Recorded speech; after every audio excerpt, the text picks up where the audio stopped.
that was the sound of ice falling off the trees as the wind blows here on Lobster Terrace.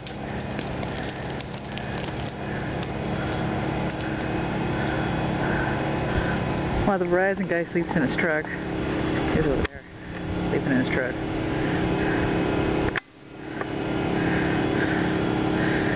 I don't know, he's been there since last night.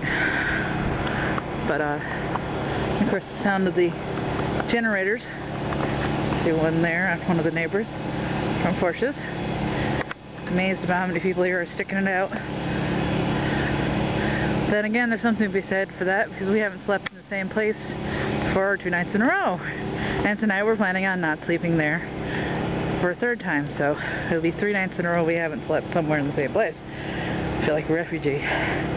But at least I still got Tom, still got my job, still got my car.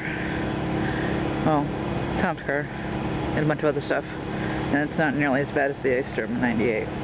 But still, it's not easy. And that's enough of my monologue for now.